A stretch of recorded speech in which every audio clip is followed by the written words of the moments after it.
Welcome to Self-Perfected.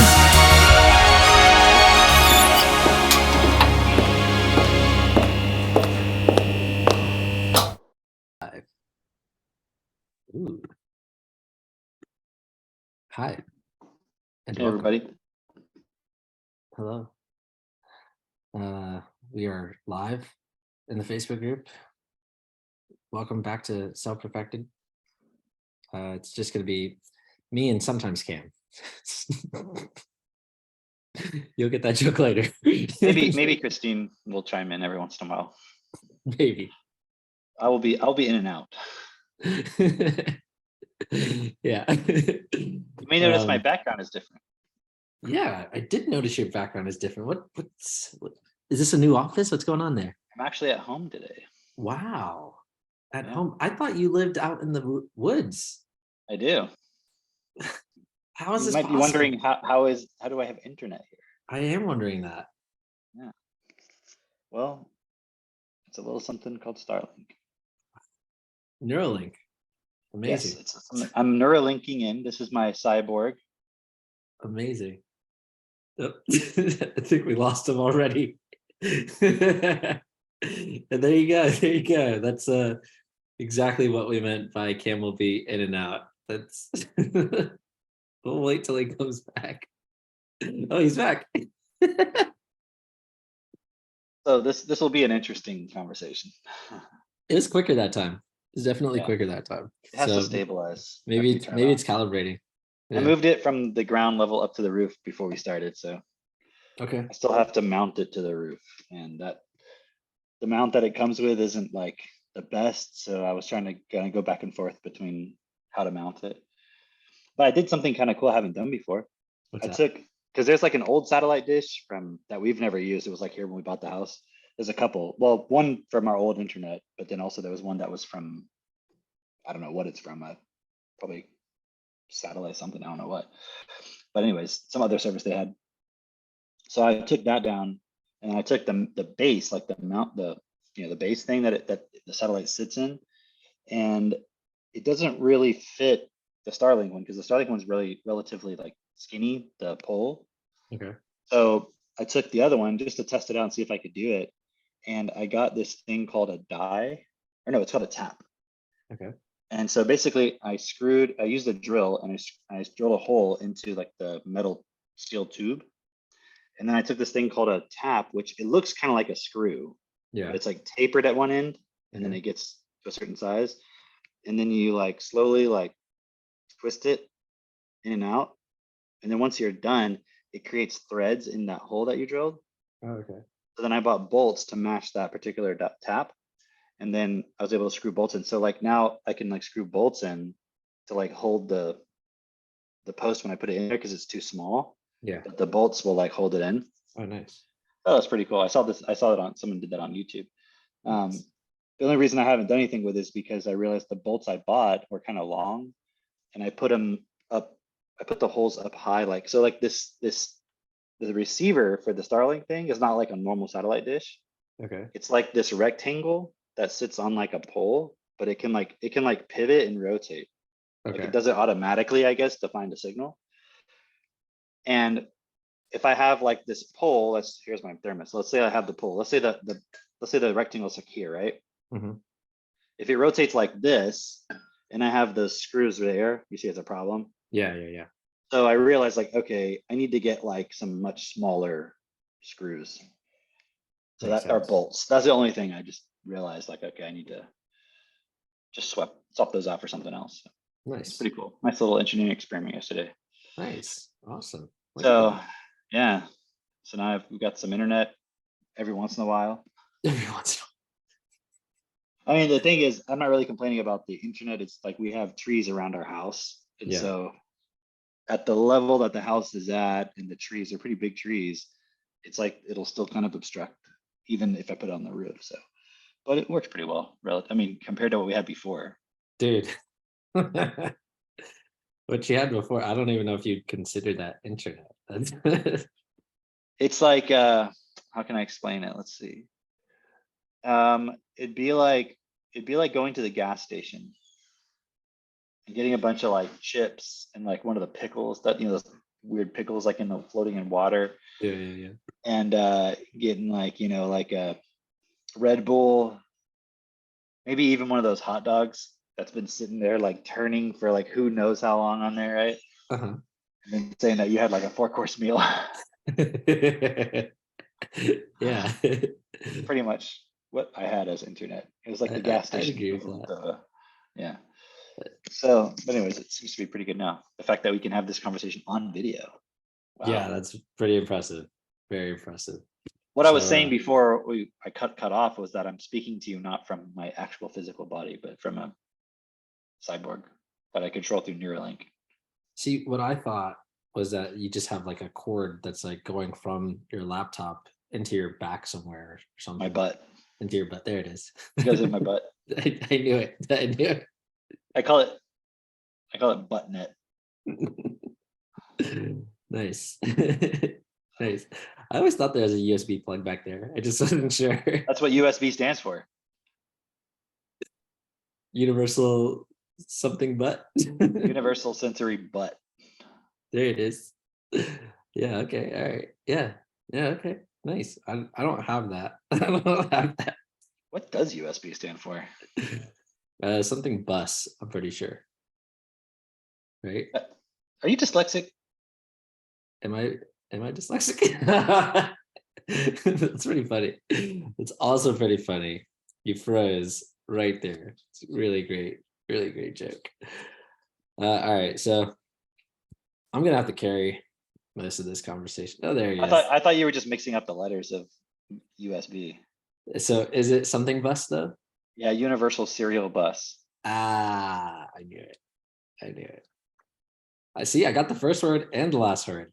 So That's maybe all. we should just figure out something to talk about. That way, if I drop out or when I inevitably do, Yes. So we can at I've got a least few keep talking. things. I got a Okay. few things to talk about. One of those things is got this Viktor Frankl book, right? And I was just reading this passage and they're saying something about like oh, okay. Because I've talked to parents before, and some parents they're just like, I I think kids need challenges. They need, like, I had to struggle. My kids are going to struggle, even though like I'm making good money, but they're going to struggle too because I don't want them to. That whole meme of like weak men create hard times create strong men create good times, good. The meme. So it's like parents actually believe that, and they're like, yeah, I know I'm strong now, and I'm making some money, but I don't want my kids to grow up weak. So I want to make sure they have struggles too. So, I'm not going to buy them things. They're not going to know we have money. They're going to just struggle. I'm like, it sounds pretty retarded to me. But here's what I came across in this book that was written in like, I don't know. I think it was written in the 50s, I guess. All right. First. The 1934. Would have been a little bit too early. That would have been. But it's just setting up all the things that would happen over the next few years that would be reported rather. Okay. He says, is this to say that suffering is dispensable? Because, okay, the line before that is, I know that without suffering, the growth that I have achieved would have been impossible. But he says, is this to say that suffering is indispensable to the discovery of meaning? In no way. I only insist that meaning is available in spite of, nay, even through suffering, provided, as noted earlier, that the suffering is unavoidable.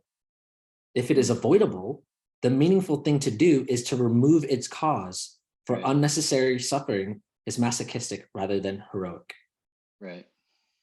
So that's a cool point because you're basically showing like that parent is actually being masochistic. Exactly. It's like I had to suffer, so you're gonna have to. Exactly. But but they also have a valid point of not taking away the challenge of something, because if you don't go through, right, that's like just a learning process of making a mistake and then realizing for yourself what you did wrong or whatever. if you try to take that away, the person doesn't really learn. You're just trying to tell them the answers, which in some cases telling someone the answer makes sense. Yeah. But you can't just apply that to, like, okay, so how far are you going to take it? If you're going to take it as a principle, so let your kid figure out how they're going to eat every day. It's like, you know, Where do you draw a line? you know how like you got birds, chickens, they hatch. You've seen them come out of their shells. You know, they say like, hey, if you open the egg for the chicken, then you killed the chicken.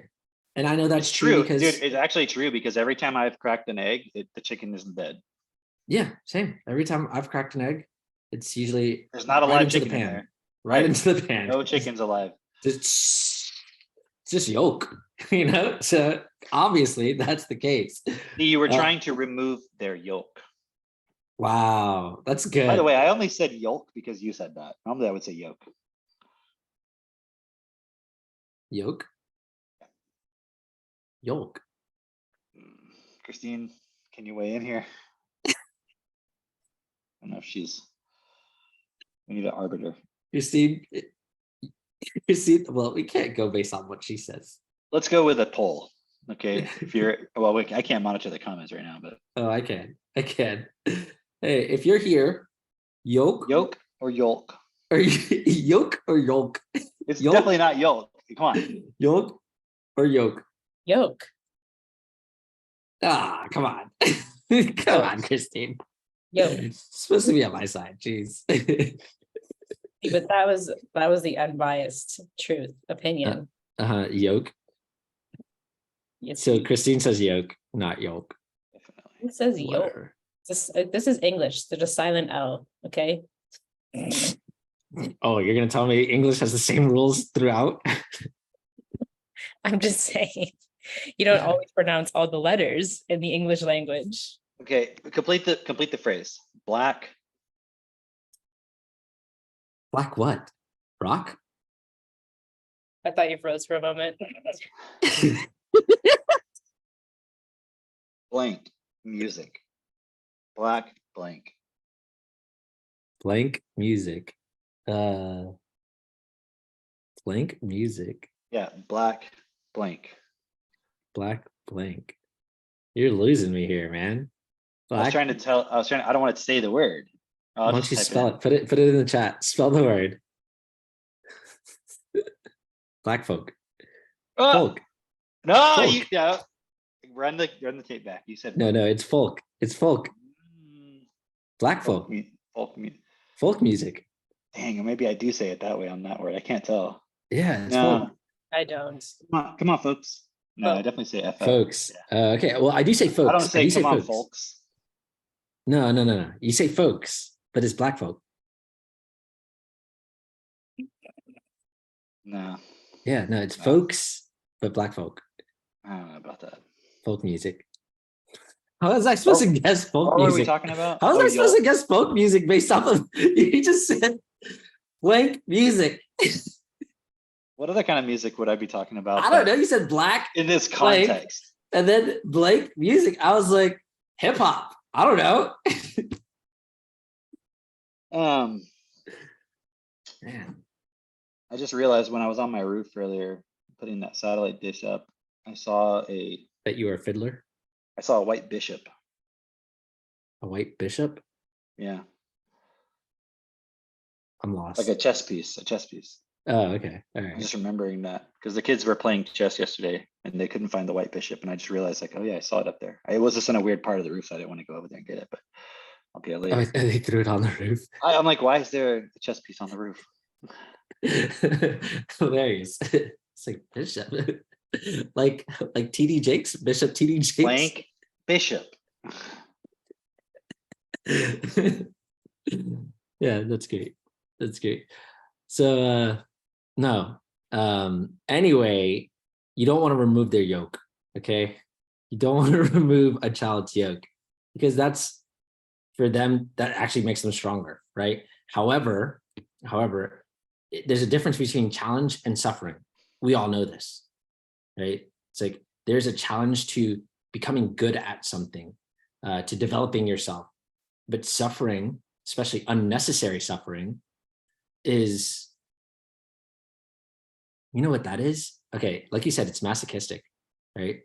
But it's the parent not taking responsibility for their challenges, actually.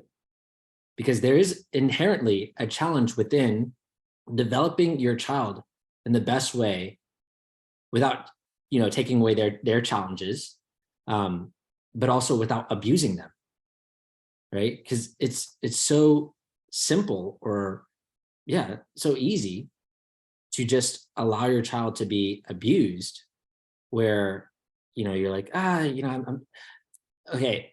Here's an example. My mom sent me this screenshot from a Facebook group that she's in, I don't know, and it was a picture of a mother with her finger out, obviously like a Hispanic, Black mother, finger out in her child's face, Mm. right? And her child is like clearly crying, and there's people around, they're like in some house or a party or something like that.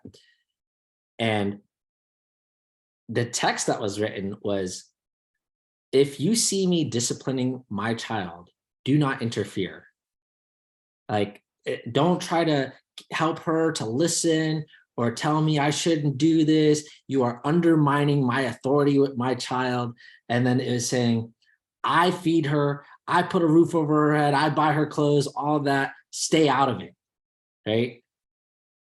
And I was talking to my mom about it because she was like, hey, maybe you can use this. I'm like, all right, cool. But I was asking her, like, what are your thoughts on it? And she's like, well, I think this parent believes that they're doing the best thing for their child, and that's why they're defending it, but also they don't know any other way. And I'm like, well, I mean, obviously it's abuse, right? And she's like, no, I agree, it is abuse, but like, just telling somebody you're abusing your child is not really helpful to them, because they don't know any better, right? Or they're going to be defensive against that, right? And so, but the point being, it's easy to just kind of do the one extreme or the other. Like, oh, like we were just saying, if you have the idea that good times create weak men, well, I don't want my children to be weak, so I got to make sure they have hard times. Yeah. But it's like a very low vocabulary But understanding. isn't the point of the hard time To create good times? Yeah, exactly.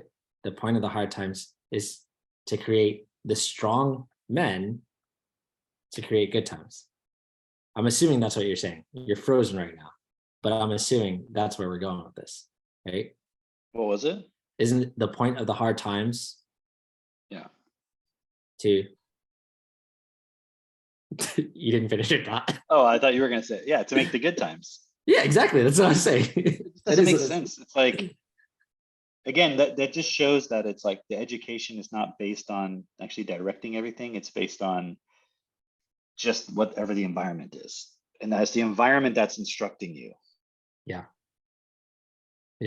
There was a really interesting point in this book, and it was saying how when they were in the concentration camps, that they noticed people would take on this attitude in the concentration camps, and that was when they would basically, they'd spend a whole day in their hut. They wouldn't come out, they wouldn't do the work that they were supposed to do or whatever, and they would spend the whole day in their hut and basically just be in their own excrement, in their own urine and their own feces, and no amount of persuading or anything could get them to leave that spot. And they said at a certain point, something typical would happen, which would be that that prisoner would search for something in their clothes, and it'd be a cigarette, and they'd had some cigarette like buried deep on them, and they'd take it out and they would just start smoking.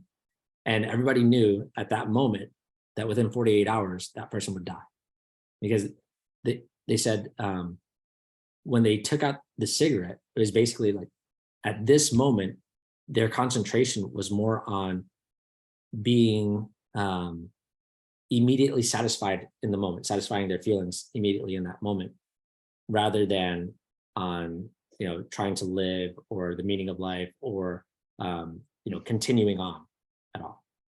And then that would always happen is they'd start smoking a cigarette and then they'd die within 48 hours because they weren't going to get up or do anything, basically.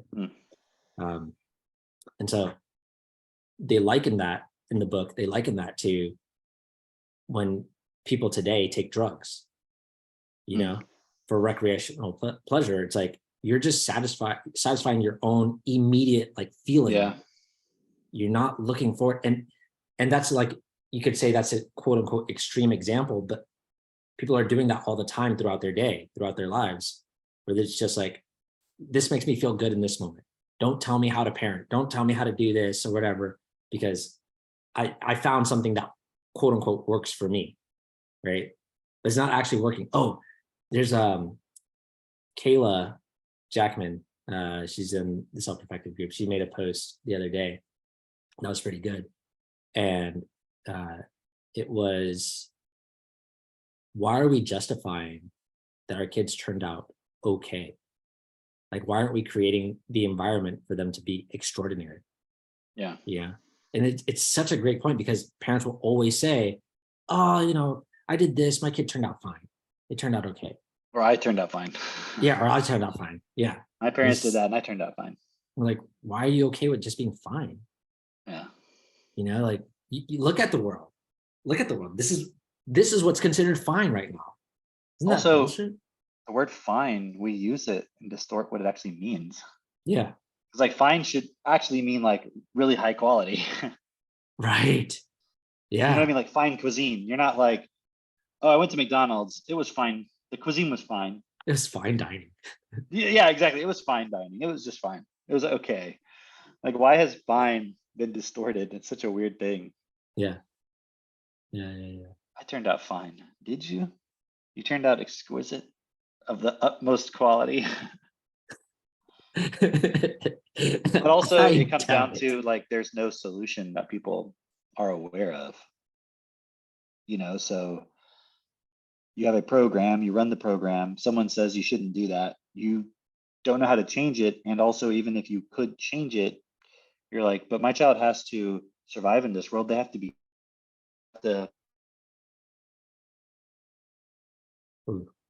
Awesome. They do have to survive in this world. Oh, this is actually a point that I was looking at this morning as well, is that your child does have to survive in this world.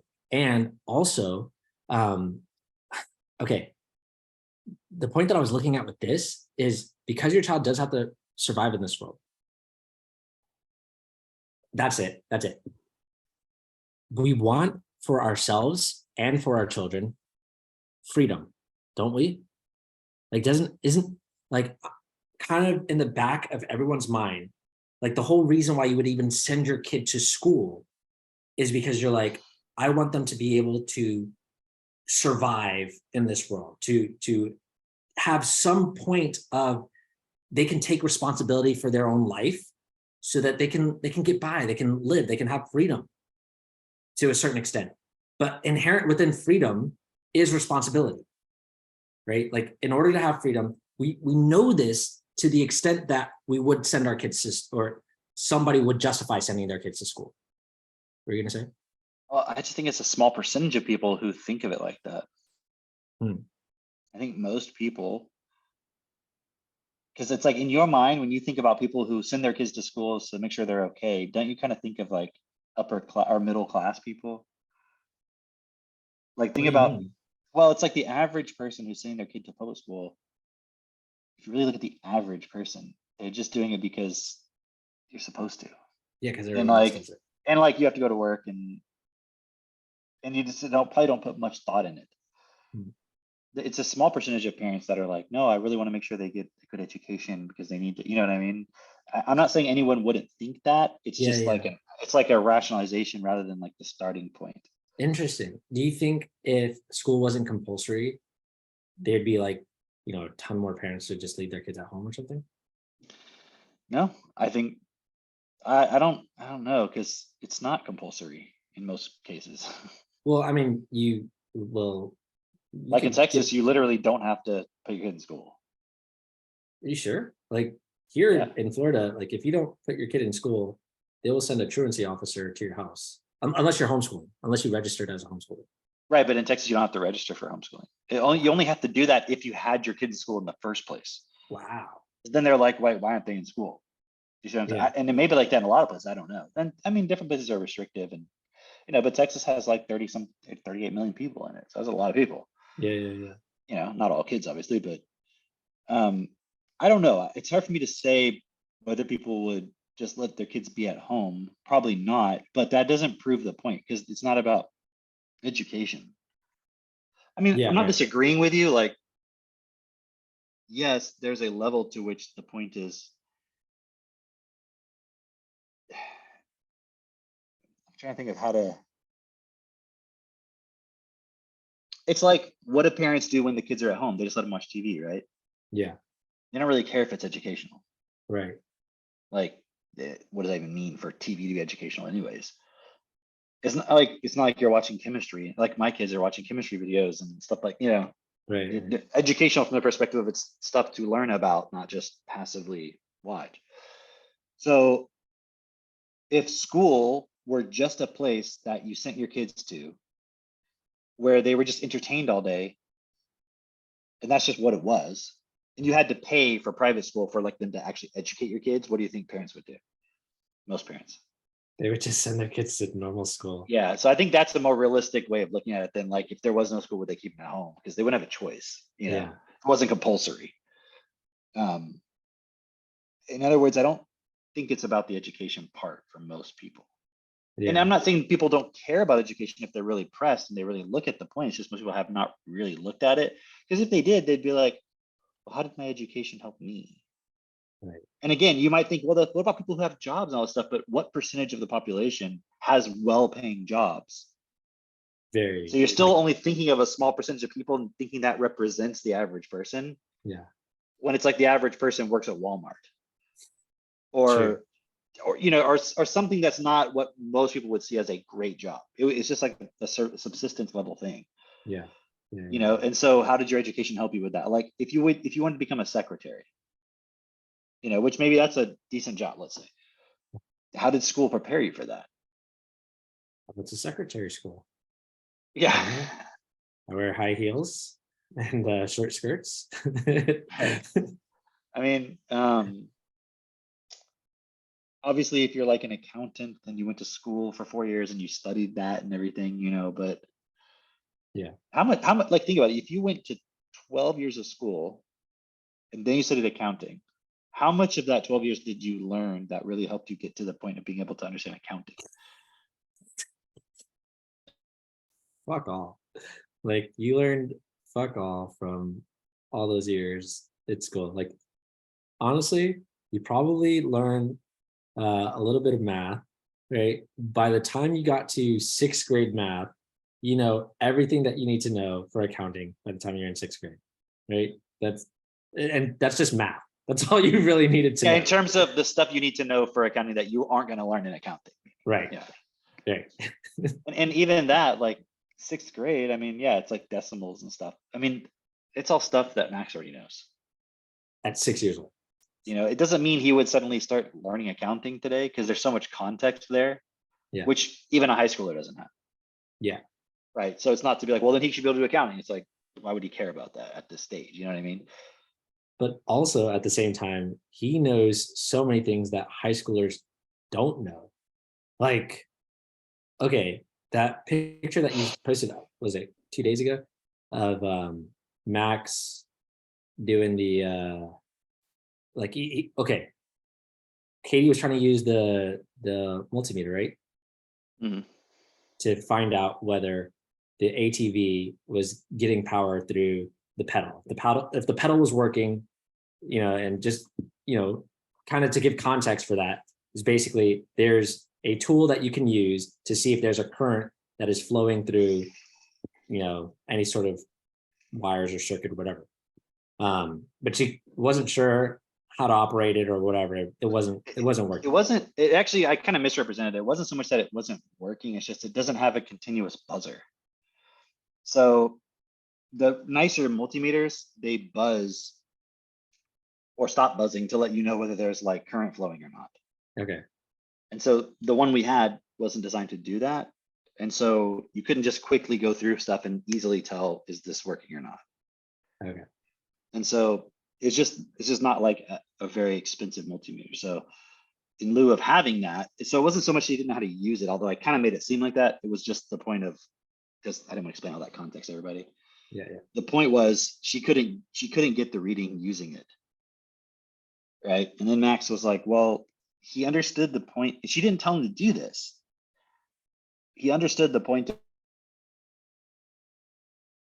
I'm gonna pick up there. So he understood that what was trying to be done, and he could see it. And he's got an interest in electronics. Obviously, he's been, you know, he knows electronics. He has the vocabulary for it. Keep going. Well, he also understood the context of there's an indicator. We need like an obvious indicator, Mhm. which for most multimeters is just like this buzzing sound. I don't know how loud it is, but it's like a noise it makes to let you know current's flowing or not. And it'll stop, it'll either be on or off. And so he was like, oh, I could just make something and it has an LED on it. So you need this little circuit on a breadboard with a power supply. And he took the wires that come off of the foot pedal switch and he like put lead wires into it that connected into his circuit. And then when they pushed the pedal, the LED would either turn on or off or whatever was going on. So you can tell like, okay, current is flowing through this thing because it's acting as a switch. And he was like, it's just a switch. So like he understood that it's just a That's so cool. switch. Like Yeah. would most people, even when you look at like, let's say like you take the foot pedal thing off of a ATV, Yeah. electric ATV, would you even realize that it's a switch? Like, unless you really thought about it, you wouldn't even be like, what is this thing? How does it work? Like, what does it do? He just knows it's this basic category of component. That's So cool. I know what it should or shouldn't do fundamentally, Yeah. and that's like, it's so interesting because it's like context that he's developed through studying electronics and like playing with it and watching videos and stuff. I mean, he'll say stuff sometimes where I'm like,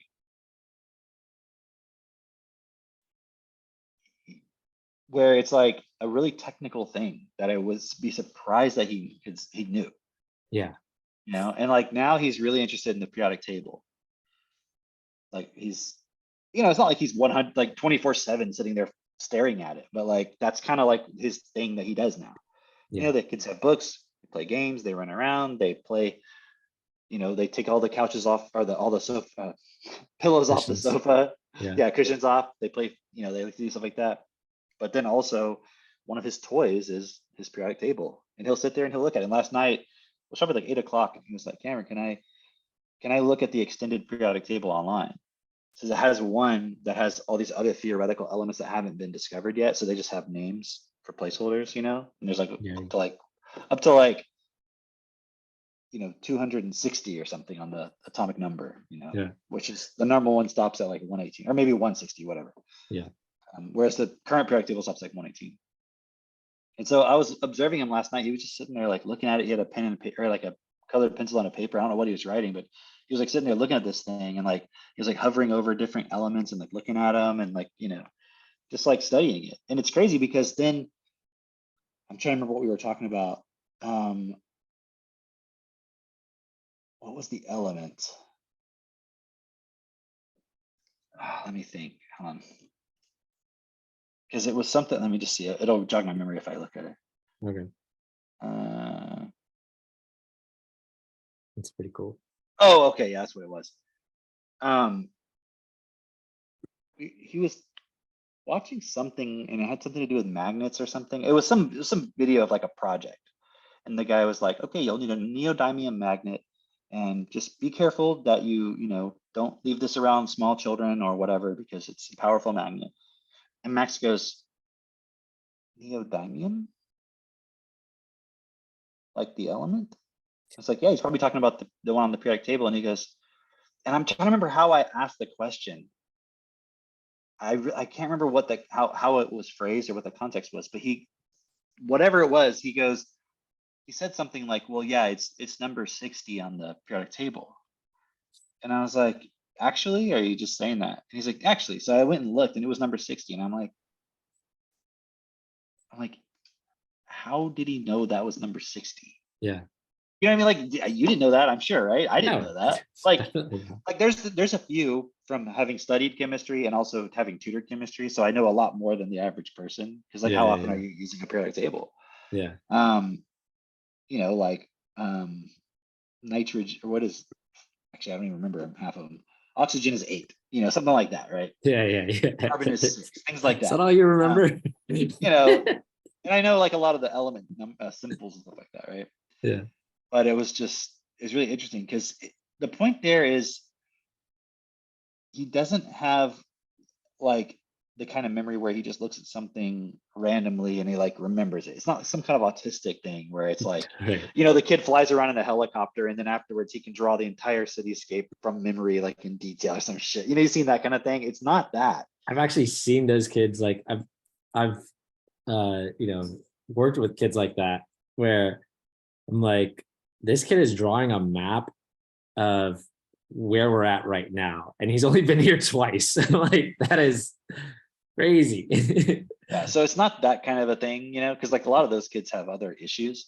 Yeah, You know what I mean? Like yeah, yeah, yeah, they definitely. literally can't even tie their own shoes or something. It's like weird, right? Yeah, So it's not that kind of thing. It's a result of the vocabulary being there and then him being interested in it and studying it, and then just it's kind of like it's like if your favorite sports teams like or athletes like jersey number or something, you're exposed to the information, yeah, but you have that vocabulary. So that's why it sticks. So it's kind of like that where he's just studying it. So he knows so much about the periodic table. And then um he's like telling me he wants to create something where he can take compounds and smash them together to try to discover new elements.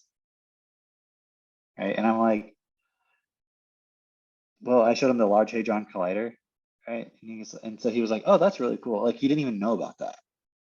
Do you know what I mean? Like he yeah, had some context for understanding how nuclear reactions work, but he didn't even know that there was particle accelerators. yeah, And he was already coming up in his mind the basic concept of that, knowing that in nuclear chemistry, when you bombard an element with a helium atom or something like that, it creates, and that's how they discover new elements. But he didn't even realize there was already things that you know what I mean, the technology for that. But in his mind, he's right, like coming up with something, right? yeah. So it's just really interesting because it shows when you have vocabulary and then you focus on something, that's when you start coming up with ideas or being creative or whatever. I mean, but that's obvious, right? Like, I mean, when we look at kids who play Pokemon, for example, like they have that vocabulary, they're really into it. They like can tell you all the things about Pokemon, or whatever, right? And it's so funny because like for somebody who doesn't understand, like the average person, they're gonna go vocabulary. It's like, I mean, like just words. That's the whole thing. But it's like, okay, but if you take it, like let's go back. Let's go back a little bit. When we just look at a child learning, it's like, if they don't have the vocabulary for it, they're not going to understand anything. Right. And so at a certain point, They won't have an interest in it. right, And to not go into any like real detail about it, but the whole point about TechnoTutor is not, it should be obvious that vocabulary is the point. right, right, So it's not like that's even something we're claiming uniquely. It's just we're saying now, how do you build the vocabulary right, where it's not like a struggle where that you're trying to just memorize it? Because right. if you're trying to get your child to sit down and memorize chemistry vocabulary so that they'll study chemistry, that's school, isn't it? And you can Yeah, see because you don't have the vocabulary actually within you, like in your hard drive, you're just looking at this stuff and you're trying to memorize it and all this. It's not the same as what I'm showing with Max, where it's like as if it were like Pokemon, as if it were some game where you're just like, yeah, I just want to sit here and learn about all this. And like, okay, I got this chemical and that chemical and that can combine to make that. So why is it that the kid has the Pokemon vocabulary? right. It's because you're fucking impulsing them a million times an hour, I don't know, whatever, you know what I mean? Like you're Yeah, watching these TV shows and the cards and all this stuff, and their reading ability is just enough where they can process some of those words. yeah, So they can focus on it and they can have an interest in it. But then how do you take that same level of um, focus and everything and apply that to something like chemistry, which was what you want for your kid to do in school? you know? Yeah. Or they can do it with Harry Potter, but they can't do it with schoolwork. Why? Because they just don't have that vocabulary. Yeah, exactly. Exactly that. Kind of switching gears here a little bit, slightly, but not really. I found out this weekend that I am an ascended master. Nice. Yeah. Not Congratulations. nice, actually. Not nice at all. Not nice at all. Um, I was listening to this audio. I think it's called God in Ascension, right? By Bernard Pullman. And man, it's such a good audio. Such a great audio. Is what here's what I saw from it. One was just the breakdown of the different dimensions that we're in, right? And like the breakdown of, you know, it's man, it was such good timing also to listen to this audio, because Christine had recently sent me a different audio talking about the one of the big takeaways that I got from it was how we are in this world, in this physical, and we miss the most obvious thing, the most obvious key. We miss it, right? And throughout history, whenever something was going to be hidden, they would hide it right in front of your face, right? Someone makes this point of whenever the elite want to hide information, they put it in a book. They put it in a book. It's like, it's right in front of your face. They'll even advertise the book, whatever. It's like, you're not going to read the book. They already know that. Like, okay, for instance, during the whole COVID thing, whatever, Bill Gates is walking around with a tote bag that says how to lie with statistics. Right. Right? Like right in front of your face. That's the book that he's reading. It's like he's literally, why at that time, is he like promoting that? You think it would at least have the awareness of like, oh, even though this is totally unrelated to this other point, maybe I shouldn't carry it around and show people and make it a public point because they might connect that too. So if it was totally innocent, you would think you would at least have that level of awareness. Right. Versus he's very aware of every single thing he posts. So I told you, I had to tell you, Yeah. So you saw it. You saw it. You saw the book. you weren't smart enough to put it together. Anyway, but that is something that just humanity in general struggles with, which is just like seeing the obvious, and one big obvious point of that is we are here in this physical world, and yet we spend so much time in our mind. We spend so much time like entertaining thoughts in our mind and not even being present here, right? And so I started looking at that, and then it was just serendipitous that Avery sent that other audio of okay, we're here in the physical, and if we would just all participate here in the physical within self, time, and what's the third one? Yep. Physical. Wait, physical? Yeah, physical. But if we would just participate in those things, then we would all be here. We would all realize, hey, we're all here together. Let's work together and actually make sure that everybody has everything taken care of. We wouldn't be entertaining these thoughts in our mind.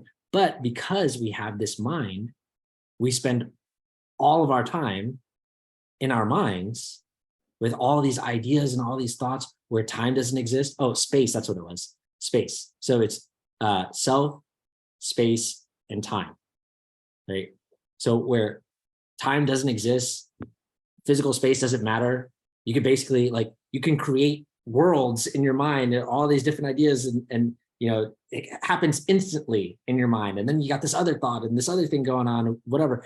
And you can completely entertain yourself. And that's exactly what we do, completely entertain ourselves outside of the physical. Because, and this is such a great point, because we live in a world where input equals output. And so it's really clear that input equals output. For instance, you drop your phone in the toilet, it's gonna stop working. Like you get the circuits wet, it's gonna stop working, right? Like there's always going to be, you feed yourself food, right? You're gonna have energy. You stop feeding yourself food, you're gonna die, right? There's like this really clear, like you do this happens. And we all know that, and that's so obvious. And so it should be to the point where if everyone knows input equals output, well, then the game is up. Everyone should just, we should be all figuring out, okay, what are the inputs to create the output or the outcome that would be best for all? That would be so obvious, right? But we don't spend time with the physical where we're putting in the inputs and seeing the outputs, because we spend all the time in our mind putting in quote unquote inputs into our mind, which could become literally anything. Input doesn't equal output in your mind, right? And so it was really cool, the context that's given on that audio. I'm not going to go through the whole audio, but the context that's given of, we have this idea of or just society in general. There's this idea that's put out through society of an ascended master or Christ consciousness or all these things, right? And it's really interesting to see that all of that is basically, I want to say it, but I don't want to spoil the whole audio, because I want people to actually go listen to the audio, right? But just the idea of like, we're more concerned with working things out in our mind or getting to some higher level, some higher plane in our mind, that's all we pursue is the mind. And the higher up we go, it's like, that's actually how we live ascension. How we actually live out ascension is just in our minds and not actually here in the physical. And there's so much more that I want to say about that, but I think it's just better if you just go listen to the audio itself. Yeah, it's like, I want the nicer car, put my kids in the better school, and I get the better job and the raise and all these things. It's like, those are mental things that we participate in that has physical consequences. So for example, if you were like a big company, you could create promotion structures to keep people focused on that. So they'll keep doing the physical actions that you want them to do. Like in school, you have first grade, second grade, third grade. And you have grades, and then you want to get the best grade and be the best. And you have class rank, and you have all these different things that keep you, even though you're in physicality and you're doing physical things, you're doing it from the starting point of, in your mind, it's like, I want to get this job when I'm, or I want to study at this school with this kind of thing or whatever. Or let's just say you're not participating in all of that, but let's just say you work at McDonald's. Well, like think about the music that you listen to, or like the relationship you're in. Like, there's so many dimensions where we're just participating in, like a mental point of trying to achieve the next little bit of energy or whatever the point is. So we're not really looking at the physical consequences of what we're allowing. Yeah.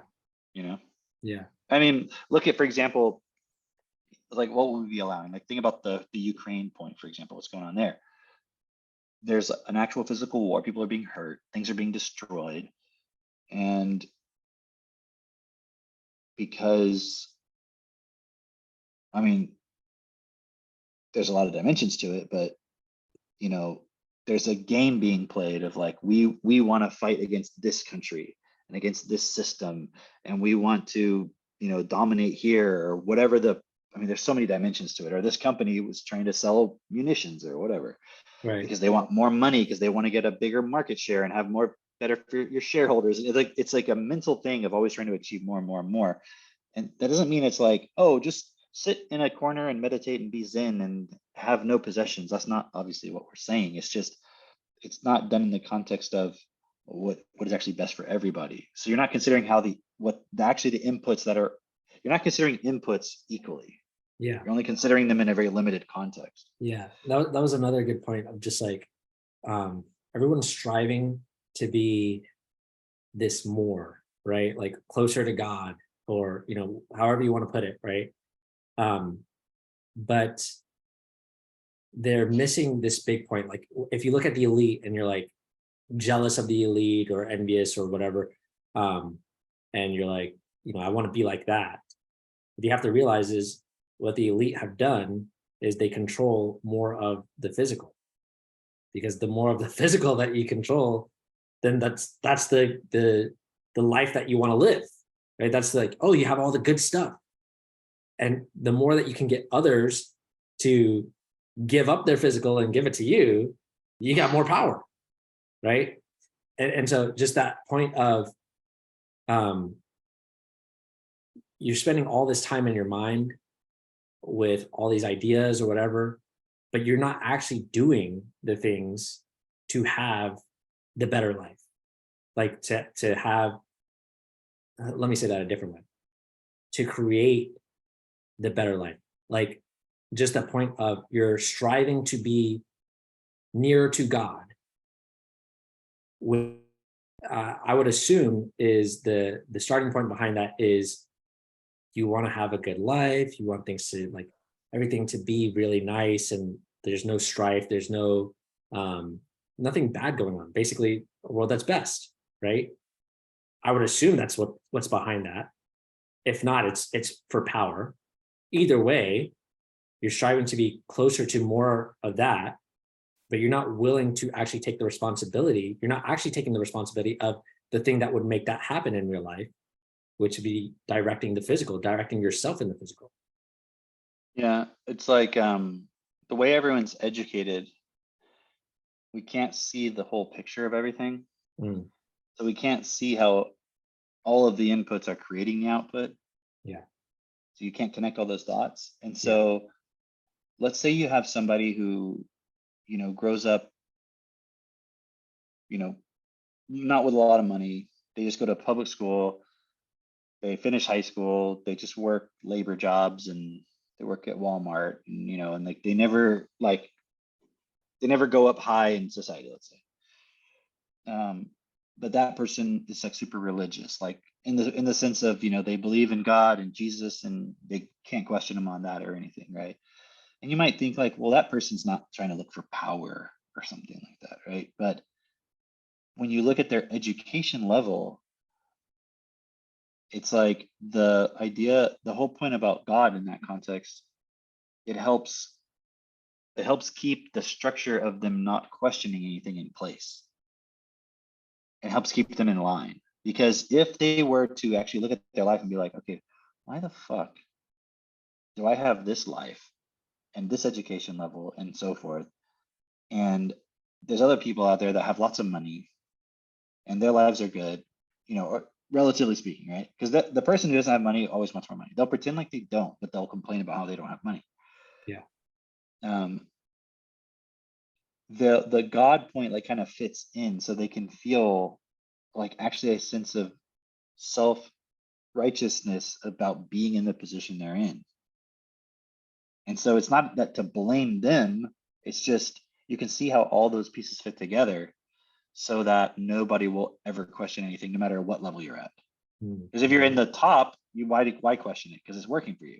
If you're at the bottom, why question it? Because sure, it's not working for you, but it doesn't matter because you've got Jesus and you've got God, and God loves you. And even though you clearly feel no love from reality, it doesn't matter because God loves you.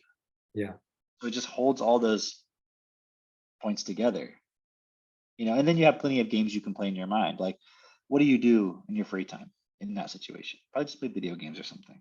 right, So you're playing out that trying to get better and doing something mental or whatever still in some way. yeah, yeah, yeah.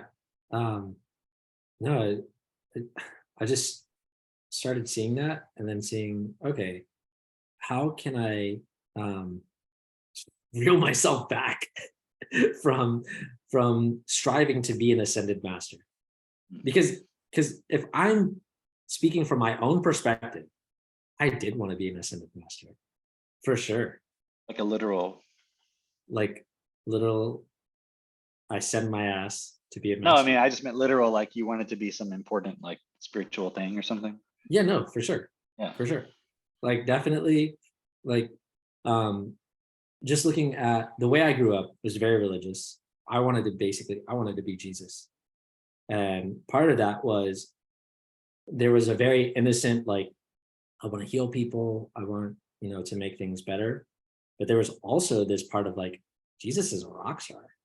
Mhm. Like he's fucking famous. Like everybody loves Jesus, and I want people to love me, and so there was this point of not just I want to heal people, I want to help people, but also I want to be validated, you know, Yeah. and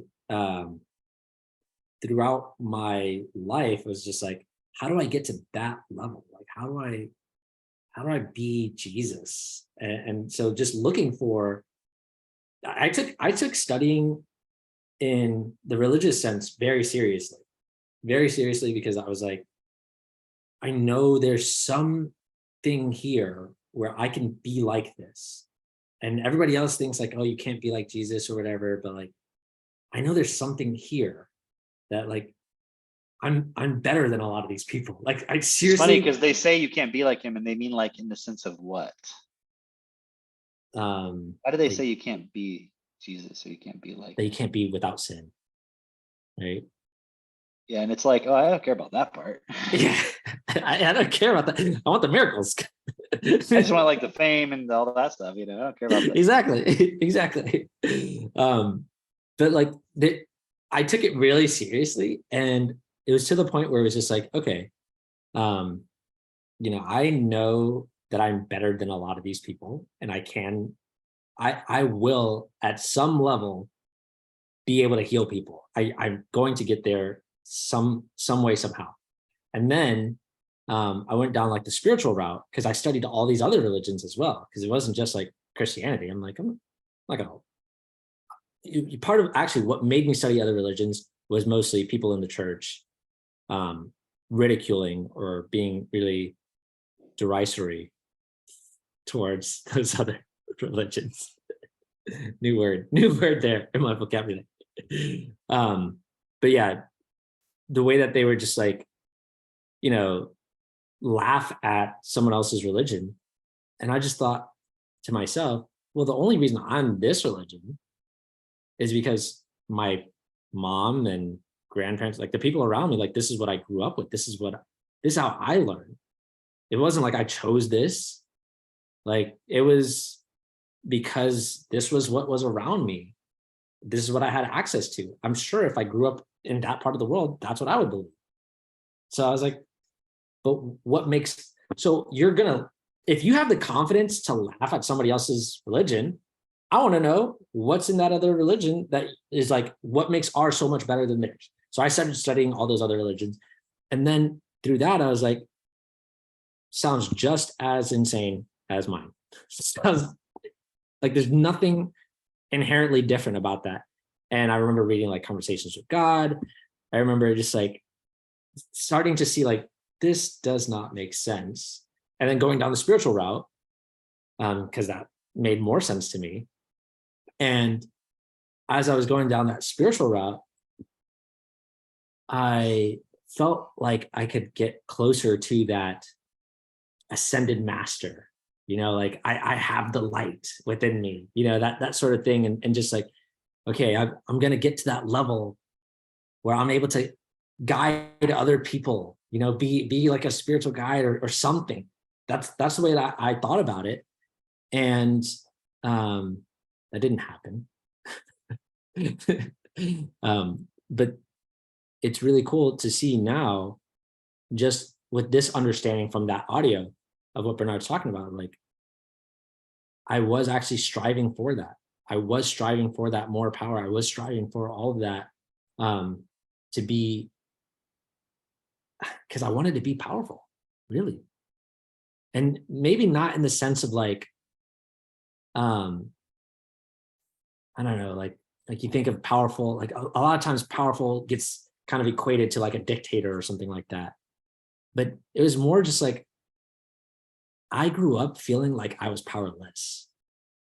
and I just wanted to have some control over my life, some power, just some like ability to like, I can do this, But if you really look at it, it's just a program.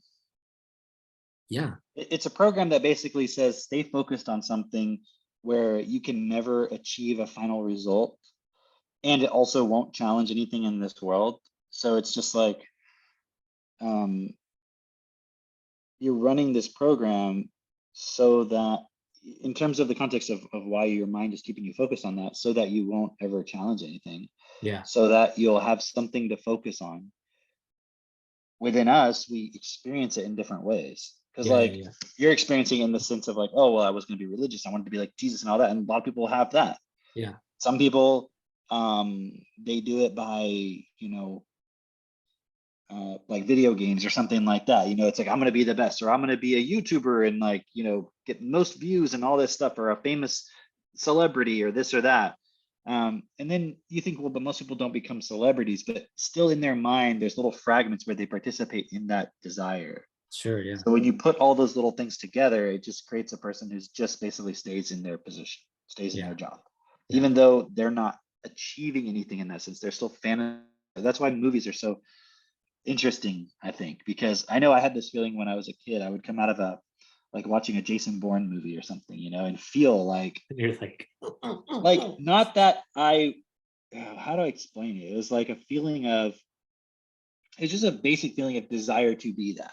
right. Yeah. And also having a sort of heightened sense of myself of like, I'm kind of in some way like that, or could be, and like feeling a sense of that higher sense of whatever that, like you said, power, whatever, just from experience, just from watching it.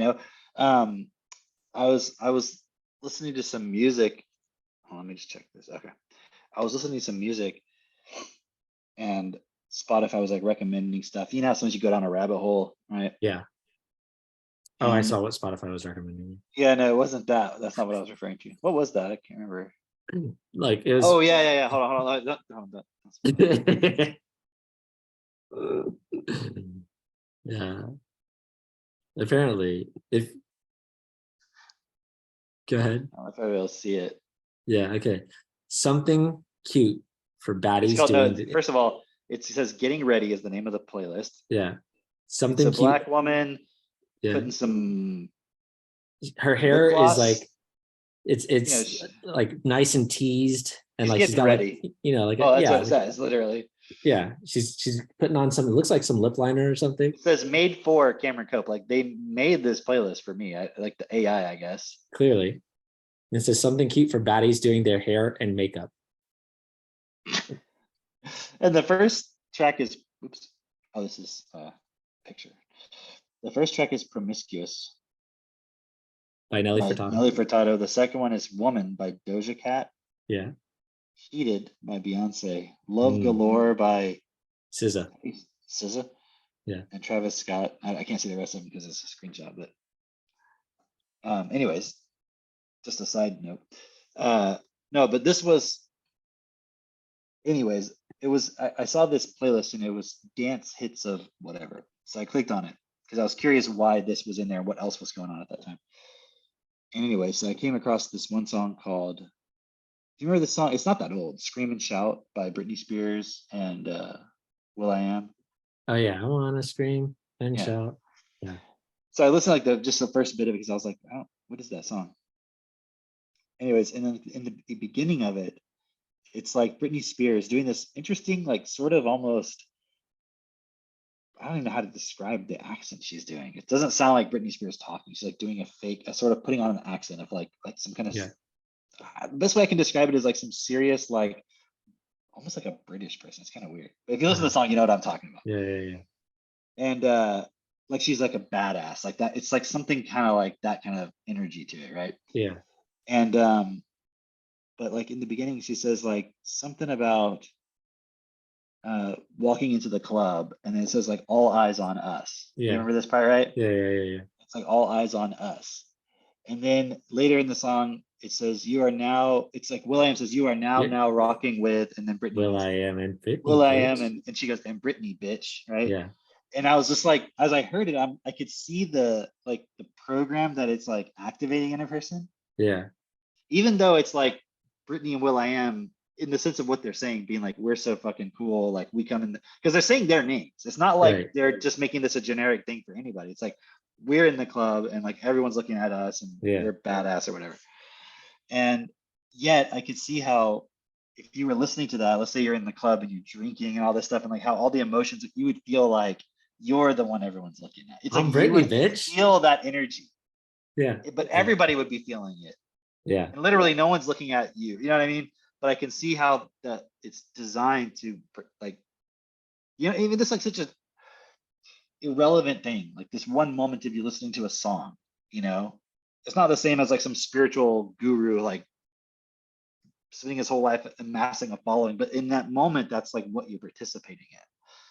You know what I mean? I can see that's why it's so appealing to people. Okay, so it's funny that you say that, because like the ascending master, like guru, amassing a following, that's like the thread or the theme that I see like a lot of my life through. But then there were like points where I'm like going to a festival, or like like I'm going to a house party, like I'm just doing like whatever's fun in the moment. It wasn't like my entire life is just like I'm a monk, I'm a saint, whatever. No, I wasn't doing any of that. But that's like a lot of the theme was this idea of like that I am an ascended master, or I'm yeah, that's where that point you were saying about time and space don't exist. exactly. Because in a moment when you're participating in it, it's like it represents so much. Right. But you're like, but that was actually just like maybe 10 minutes on a Saturday that I was thinking about this whole thing. And then maybe next week I thought about it. But in the meantime, Yeah. right. And that's why one of the things that really, that's a really great point. there's like some things like, I would study with Destiny and that Bernard would say, and it was like such an obvious point that I could see a lot of people don't quite get. And one of those was, and I say that because to me it was so obvious. And when I would present it to people, they would still miss it, even though it's a significant point that should, it's like, if you're presenting someone with the point of logic and it's a valid point, they should be able to be like, oh, okay, yeah, my line of reason doesn't work actually. I see the flaw in it. But like they're not seeing the flaw. And this is one of those things where it should be a significant point. So you could say, oh, okay, now I see the flaw in a lot of points that I'm accepting.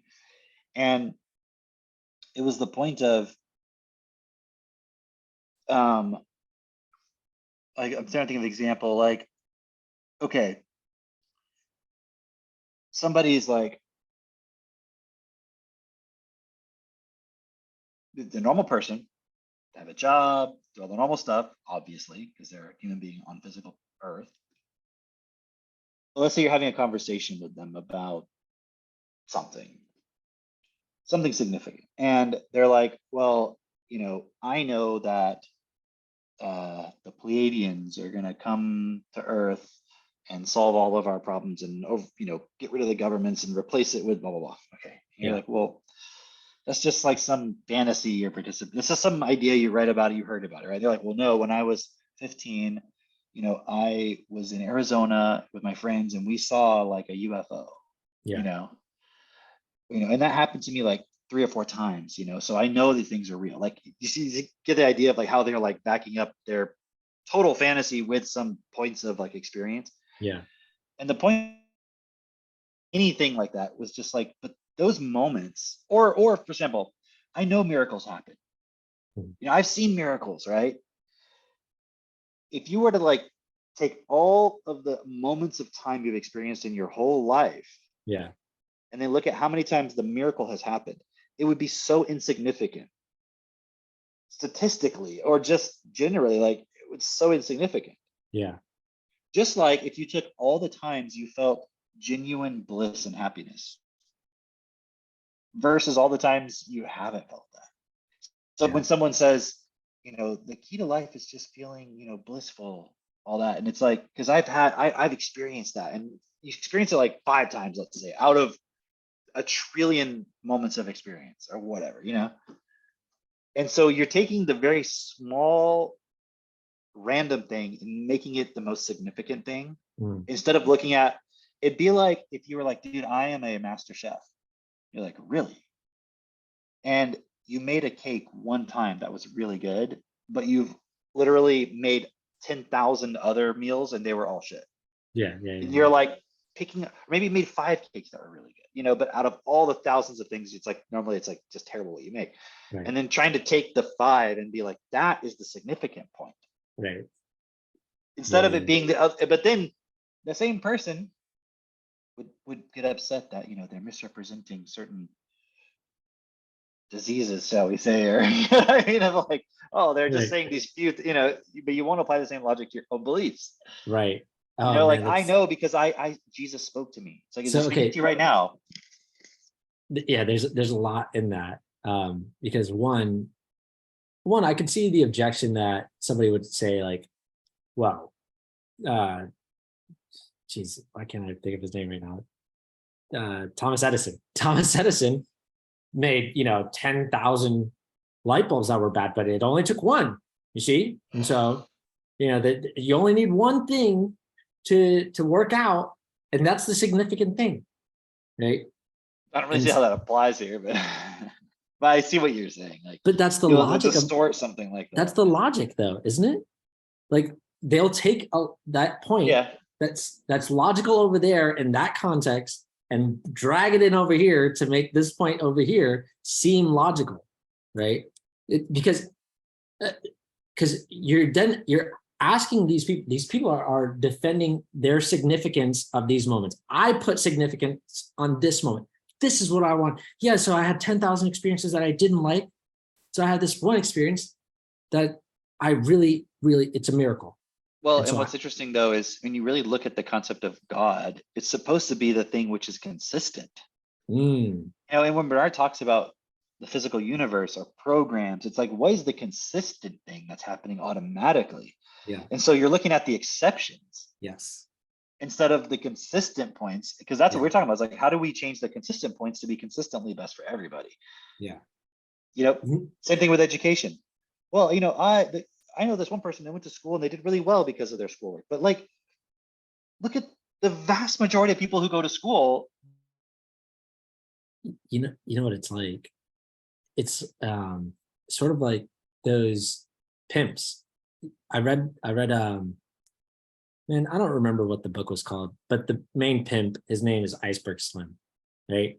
And he talks about how in order to get control over his women, what he would do is he would beat them with a coat hanger and then fuel them up with some drugs and put them in a bath, a warm bath, and they would feel good after he beat them with a coat hanger, and now they're feeling good because he's taking care of them with a warm bath and some drugs, right? And it would be like if you're the woman in that situation, um, that this pimp is beating, you're like, oh no, but my pimp, he takes care of me. My daddy takes care of me. He makes sure that, I got the drugs that I need to feel good. And, he buys me nice things, but he's literally beating you most of the time. Or even if you don't even include beating, like he's pimping you out. Literally your entire existence is being treated as a sexual object, a commodity, literally, right? And that is most of your day is like that. But then you're like, oh, but he just takes such good care of me. He buys me nice things. Like with the money that you're making from literally selling your body. That's basically the existence that we live in. And then, people want to focus on the quote unquote miracles. That's not the consistent thing. The consistent thing is, in this example, you're selling your body, Another good example is like Disney. Mm. Mm. It's kind of like that. That's actually a really good. I guess Disney could be like an analogy for all of this, or a metaphor for it, because when you look at Disney, actually, what is the magical part about it? What is the magical part of Disney? It makes you feel really good. And But you've been to a Disney park. yes, You just feel amazing the whole time. no, definitely not. Like, when do you feel amazing at the Disney park? Let me think. Maybe, okay, as a kid, you take a picture with Mickey Mouse, Right. you know, for that one moment. You got to take a picture with Mickey. It was like that one point. But the Yeah. rest of the time, you're walking around. It's probably hot. You You riding some know, rides. riding some rides. So for that moment, it's cool. You're standing in line a lot. You know, Yeah. you're probably your parents are getting annoyed with you because you run over here and Definitely. doing this and all that. And like Definitely. And they're the like, this costs majority, how much? right, right. So the majority of the experience is not amazing. No, definitely not. Just like these little tiny moments. And yeah, I mean, we could do a whole discussion just on even why do you give a fuck about taking a picture of Mickey Mouse? Well, because you Isn't it can the same impulse as like people. when like some person sees like who's like an actor everybody likes right now or actress? Terrence Howard, Who? Symbols. No one gives a shit about Terrence Howard. The Rock. Like The Rock. Okay, yeah, exactly. You thought exactly the same thing. I'm like, who does everybody would be like, wow? Like if you saw The Rock and and you could take a picture of him, you'd be like, wow, that's so cool. Like that's like a kid seeing Mickey Mouse. I Yeah, don't think anybody would disagree with that. yeah, But why? It's just a cartoon character because they've been impulsed with that image so much it's become a part of them, yeah. you know? It's become a part of their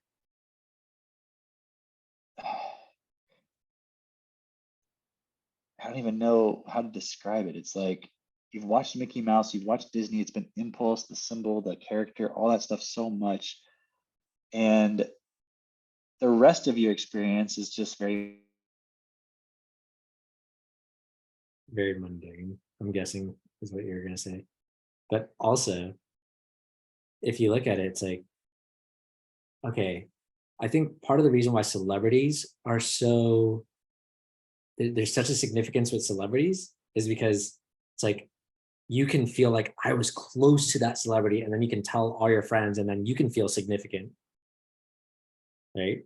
What are you gonna say? because it's within everybody. Like that person Exactly. exists in everybody. Yeah.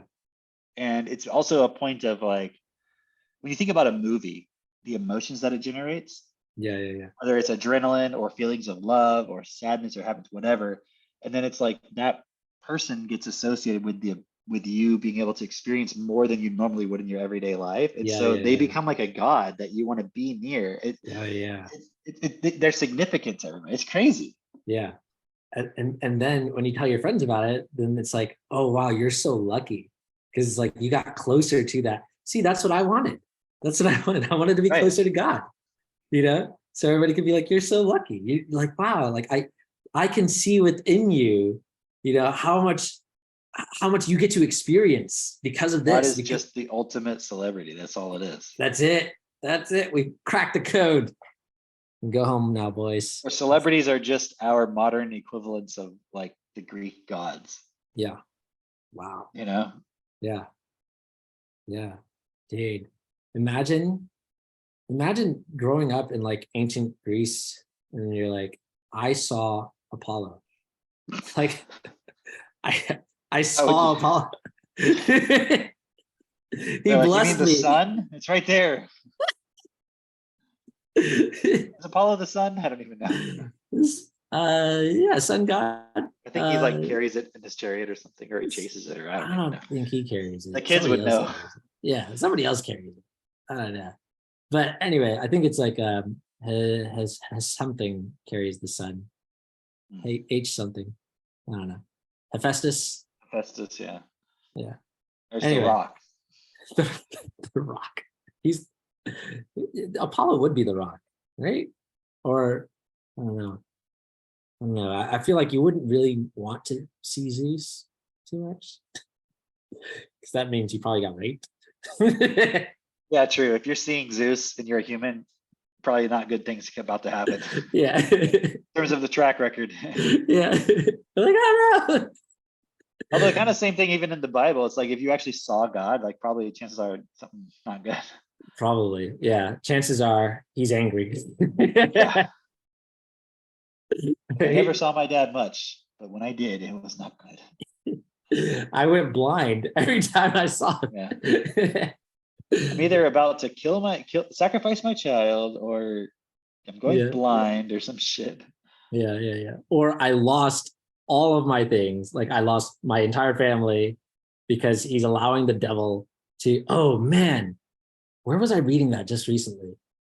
I was reading that somewhere of like how, why is it that, man, where was I seeing this? But basically, like, why is it that God allows things for you to be closer to him, right? And those things are like basically it's coercion, you know? Well, that's going back to the point you started with. Yeah. Of like why your child has to struggle. So Very masochistic. it's literally, it's like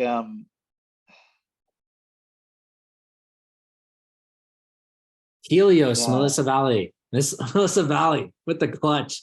Oh, Helios carries yeah. the sun. That makes the most sense, huh? Like if you as a parent, I mean, we've probably said this a million times on here. It's like if you as a parent were like let's say like your child was starving, or no, let's say your child uh your child has a best friend. The best friend's going across the street. You could say, hey, look out, but you don't, on purpose. And then a car hits their best friends and kills them in front of your child. And then you're like, why didn't you tell them to look out? It's like, because I wanted my child to come to me for comfort or some shit. You know what I mean? Like, so I didn't prevent this thing I could have prevented. Right. That's like the logic of it. Right. Like God could easily stop all wars. You don't understand. I want the survivors to come to me. Why does he not? It's like, well, we have to choose. Okay, so let's do what we need to do to stop all wars. No, because God has a plan and that's in God's hands. It's like you cannot get out of this fucking logic loop. That's what happens. Yes. And okay, all right. And really the base of that is logic is a form of math. You know, I hope I'm not making too big of a jump for people to follow. But it's based on assumptions. Maybe that's what you were going to say. No, I was just going to say like, well, I think that's logic is not the answer, dude, because it's based on assumptions. So you can have a perfectly logical system that is based on assumptions that's different from another logical system that's based on different assumptions. I was just going to go so with, you can't use logic to prove it. Go ahead. I was just going to go with, if in math you don't know all of the components, if you don't know every single piece of that equation, you're not going to get to the answer. Well, yeah. But it's basically like you need to know every single individual piece so you can see the entire picture, right? It's like, okay, 2 to the negative 1 power, right? So simple. So simple. How many people actually know what that means? Like if you're listening to this right now, go ahead, throw in the comments, what is 2 to the negative 1 power? Without looking it up. Without looking it up. Immediately. Without looking it up, just give your first answer. Go ahead. And I'm not judging you. And if you do get it and you think you're so smart because you got it, then also tell us what is 2 to the negative 1/2. There you go. Oh, perfect. Yes. Gotcha. So 2 to the negative 1 power and then 2 to the negative 1/2 power. Okay. Now, if you have a problem and that is somewhere in the problem, just that one thing is somewhere in the problem. Let's say it's that plus 1, but you don't know that piece, just that one little piece. You're like, I know what plus 1 means. I know it's whatever this is, it's plus 1. You're not getting to the answer, right? And okay, but yet that is how everyone operates in this world, where it's like, there are so many different pieces that you do not have to put together the entire equation. And I'm not saying like, oh, you got to go study all these different things. No, it's actually really simple. It's literally what we're always saying is you build your vocabulary like accurately and expansively, right? But also it's like we have everything to study is just the destiny material. That's it. It's literally that simple. And obviously walk your process, right? But that's part of walking your process is studying the destiny material. But the DIP process, all of that. It's that simple. It's literally that simple. It's not some like, oh, we got to wait till, the tide turns or God says, or, they lift these mask mandates or they start a new mask mandate because then we'll get more people to then like all rally with us. Like it's all silly. Also, you would think feminists would hate the term mandate.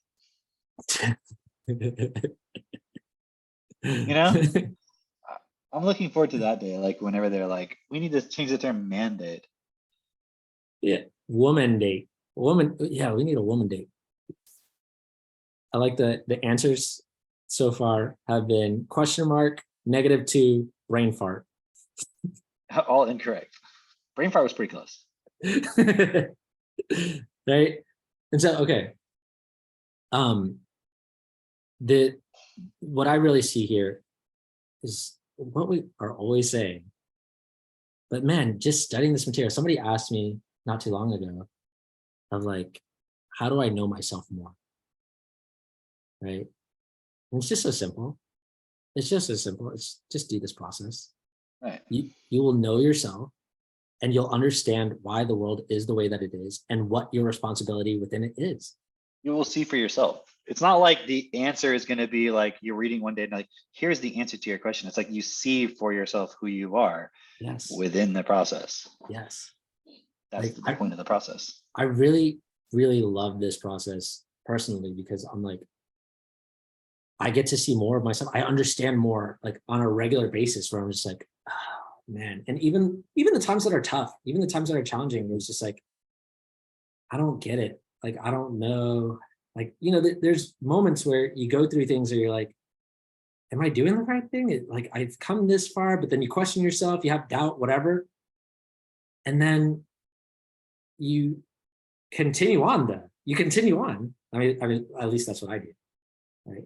I continue on and keep going through this process. And I see like, I understand more. I'm like, oh, yes. Okay. Now I see like just the point of, okay, if you're at all struggling in your life or have ever experienced that, it's like there's something that, how do I want to put this? Like, okay, if you're struggling, which it's okay to have a challenge that you're going to overcome, right? Or even a challenge that you're not sure like how it's going to work out. But it's like, there's a point of, with this process, it doesn't matter. The struggle or the challenge doesn't matter because there's a greater purpose to it. And it's really clear that purpose, And also at the same time, it's like, if you just study this material, the struggle is just a consequence of everything we've all except been allowed up to this point. It's not like it's being done to you to teach you something. I mean, maybe you could say there's an element of that. Like we've created consequences so that we can, in a sense, I don't know if we could say so that we would. It's just we have the opportunity within that to be like, oh, okay, this is what happens when I create from this starting point versus this. Right. So it's like, because there is no God that's just punishing us. It's not how reality works. It's we're allowing it. And so, yeah, I didn't mean to interrupt your point, but just to clarify for people. No, that's fine. That's fine. The point that I wanted to make is just really like, it's kind of like going back to what we were talking about in that book, right? It's like, you don't need struggle in order to have meaning, but you can have meaning in spite of the struggle. Right. Don't utilize struggle to justify not changing yourself for things. Right. Also, I need the struggle, therefore I don't want to solve the problem because that would alleviate the struggle. Yeah. But what's the purpose of the struggle? So that you get the meaning. So that way I get the meaning. So that way I stop the thing. It's like, oh wait, you gotta stop the thing? No, I thought I just get the meaning and then now I have the meaning. But why do I want my child to struggle? Because then they will learn the lessons. It's like the lessons of what? Not to create struggle in their life. Isn't that Like, essentially what it comes down to? so you create struggle in their life? Like, who are you, God? Come on. So there's this other cool point within it. It's like the point of spite. That's the other big point that I see within it, which is just like if you continue struggling or continue the struggle for others, you're just acting out of spite, and it's like you were saying, how when you were in school, or I remember this in my school as well, just like you had to go through like some really tough, I don't know, something that was like a mandatory in the school, like you have to do this exam or whatever, and then they remove it for the next class. And you're like, fuck that. They should have to do it. I had to do it. That's not fucking fair, like that sort of thing. It's like that is despite like literally everyone experiences, but in life. And it's this weird thing which is just like, okay, but actually, are you considering even if that thing makes sense? You just want somebody else to go through it because you had to go through it. That doesn't even make sense. And then believing that because you went through it, it made you better. And Yeah. again, that's where you have to really use common sense, because yes, there are some things that by failing and making mistakes, you learn and you do improve because of it. But what has, and see, here's where you have the deception where people use the exception to the rule. Or it's like, well, because I was going to say, well, I mean, look at like poverty. That's not creating a world where everybody has what they need. Everybody's in poverty. That's a struggle that most people are experiencing. And it's like, oh, but look at Richard Branson. Like, he grew up in poverty and he became the billionaire, all this stuff. And you're like, so it was the poverty that created that. Right. Because it's like, that's the exception. That happened one time. Right. Comparatively, out of like a million. Yeah. Because what about the Queen of England? She grew up, well, she's dead now. The King of England. Let's talk about the king now. King of England, there you go. Let's stay current and relevant. But like, he just grew up as a fucking prince and became the king. So where was his struggle? Yeah, how come no one else? What? And I'm not saying he never had any struggles in his life, but that's what made him the King of England? Right. Makes no sense. Not at all. I learned there's something called a baronet. Did you know this? Baronet? Yeah. Yeah, it's like a baritone clarinet. They're like a baron, but they're less than a baron. They're actually they're shorter. If you're not over 5'6", you're a baronet. You're a baron, but you're a baronet. So all the other barons get to pick on you. Yeah. But it's actually a title that's given to people where you're allowed to be called sir, but you're not part of the peerage. Like you're above a knight, but you're still a commoner, which is interesting. Knights. What? Knights. Commoners and shit. It's so ridiculous. It is because it's like there's no equality in any of that. It's something that's kind of hard to relate to a certain degree of like English society, where it's like they have the actual formalized upper class. Yeah. Here in America, it's like you just have people who have money and people who don't. Yeah. Or people who went to certain schools and people who didn't. But it's not so much like celebrities.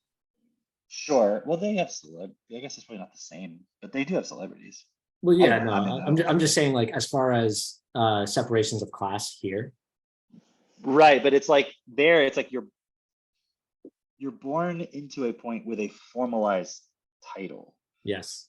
Whereas here, obviously, you can be born the son of a celebrity, and therefore you're rich and famous, and you're upper class, higher class than everybody else. It still works the same way. It's just not in a codified, formalized way. So it's a little bit more deceptive, even. Yeah. It's just kind of hard to relate to, because like over there, it's like, oh, that's what do you call like I was watching something, Pete says it's a trans baron, a baronet.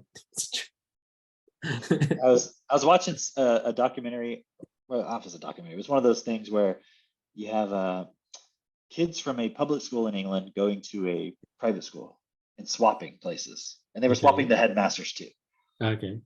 And it's essentially the same as like an upper class private school switching with some random ass inner city public school.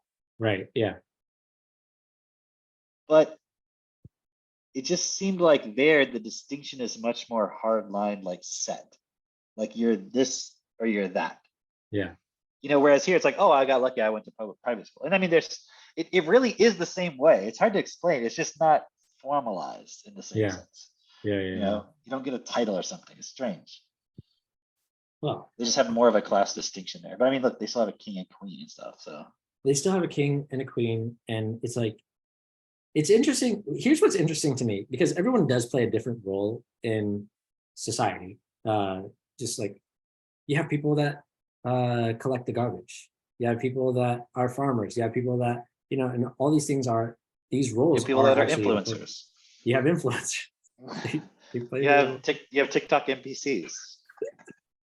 Dude, have you seen that? All of these are very necessary for our world. Christine was showing me that there is some sort of like TikTok factory where it's literally a whole bunch of different rooms. Like, you know, when you go into like a co-working space and there's like, you know, little rooms, it's like a warehouse that's just filled with all these like just dividers and different influencers, like with their light set up, and they've got like little purses or clothes or whatever, and they're all doing their own little thing, and like somebody's just walking through and like opening this door, Yeah, and yeah. somebody's like I've playing seen a video like that in China where there's, is it talking about China? yeah, it looks like it's in China or something. I don't know. Yeah. Maybe not China though, because somebody was I mean, wearing I'm not saying they hijab. don't have them otherwise. I just seen them. Like, Yeah. I saw a video about it's weird there because I'm sure this still exists here. I think we talked about this, but there it seems like the market, the whole thing is more around like women kind of performing as like this. We still have that here too. Oh no, that's what it was. No, it was the other way around actually. There they have, I haven't seen this here. They have lots of people where they just do like, it's almost like, remember like online or not online, shopping channel, Yeah. you know, where Yeah. it's like, hey, and HSN. check out this, yeah, that kind of thing. Home But shopping they're network. just like their individual like TikTok channel Yeah, where yeah, they're yeah. doing that. Yeah. Right? And we don't have that here as much as I mean, I don't know if that even exists at all. Dude, I haven't you seen know it. what? I'd be Huh. really good at that. I'd be really good at that. Like, if Really? it was just like, yeah, like my grandmother used to watch QVC all the fucking time. We would have so many boxes at our door all the time before Amazon was a Is it before thing. Amazon, yeah. Literally, before Amazon was a thing, it would just be like boxes and boxes would show up at our door all the fucking time. And she would just sit at her little couch. QVC would be on. She would be falling asleep to it, and like randomly wake up and buy something. And it was so funny because if you try to turn off QVC while she's sleeping, she would wake up and be like, what are you doing? Like, Damn. so I I watched remember when of I was a QVC. kid, I got my grandparents to buy me some set of like world currency because I was watching it on like a QVC type thing. Yeah. You know, and it's fascinating how it works, even on a kid, you know, Yeah. some random thing. It's really funny because like sometimes I'll play with Christine, and like we have a steamer because neither of us like to iron, or at least I don't like to iron, and so we just steam our clothes. We have one of And those. so, and so it's funny because like I'll be sitting there steaming the clothes, and I always remember like commercials or walking through the mall, and they'll always be like, you know, people with a steamer, and they're like, oh hey, come check this out, right? I'll be steaming a shirt, and I'll turn to Christine, I'm like, wow, look at that. You just one wave over it and the wrinkles are gone. Look at this. What used to take hours just takes seconds. Yeah. And I just do a commercial just for her. Yeah, we laugh about that. And it reminded me of the other day when Max did something like that. I'm trying to remember what it was. I can't read the details of it, but it was so, he did something very similar to that of like trying to convince us to do something. Yeah. And it was like he went into this sort of like performance mode of like, yeah, it was really cool, but it was very similar. I'm like, dude, he could do like the whole, That's hilarious. yeah, That's hilarious. I feel like I would get So- along with Max. I feel like he and I would get along. probably so. Yeah. You want to leave it? You want to wrap it up for today? Because we got our parenting call coming up relatively Yes. soon. Let's wrap it up. Okay, so Did anyone get the answer? no one got the answer. Nobody even tried. Got the answer to the math Keith, question? where's your answer? What happened here? Come on, 2 to the negative 1 power, or 2 to the, did we say negative 1 See- half or to the 1 half power? Well, you said 2 to the negative 1. I said, okay, and then 2 to the negative 1 half. Okay, 2 to the negative 1. If you think the answer is negative, think again. You are wrong. You are incorrect. All right, cool. So If you go can home. multiply and divide, you should be able to do it. Yes, go figure this out for yourself. No, but seriously, I saw that you put that in the comments, the video, the God in Ascension. Yeah. Go listen to that. If you listen to this and you made it through here, go listen to that. It's really like eye-opening, you know. I'd also recommend on eQuaff Reptilians number 18. That's also a really good one. I'd also recommend The Will to Forgive. You know what? I'm just gonna recommend Study Destiny. Just go listen to all those audios. But seriously, what was it? Just last week, Joe was saying, was it last week? Maybe the week before that. I don't remember anymore. But no, actually it was Jess. Jess was saying, take self-perfected as seriously as some of these people take sports, you know, where it's like you get obsessed with actually walking your process. You get obsessed with like, man, I walked this point. This is what I can understand now. And you share that with other people. And you're like, hey, it's freaking Friday. I got my self-perfected shirt on. You know, like what are you doing? No. Why would I go do that? Like how people take seriously, like watching a game, like, no, I can't go out on Sunday because my you know, so-and-so is playing on the television or whatever. Like take your process that seriously. Like be obsessed with it because, well, first off, no one else is going to do it for you. No one else can do it for you. But two, what ends up happening for a lot of people is they lose track of time. They're like, oh, I don't have time to do this. I don't have time to do that. But it's sort of like what we were saying before. In your mind, you participate in all these things where it seems to take on this huge significance in all this time, et cetera, et cetera, et cetera. But like, you can actually make time for yourself in the physical because that's what's going to make the biggest difference for you, what you're doing here in the physical. So take out the time, schedule it in your day, whatever you have to do, wake up earlier, go to sleep later, whatever it is, but take this really seriously. And you can have fun too, right? We're having fun. All right, see you guys all next week. And see some of you on the parenting call. Exactly, right? See all of you on the Bye. parenting. Okay, bye. See all of you. Bye.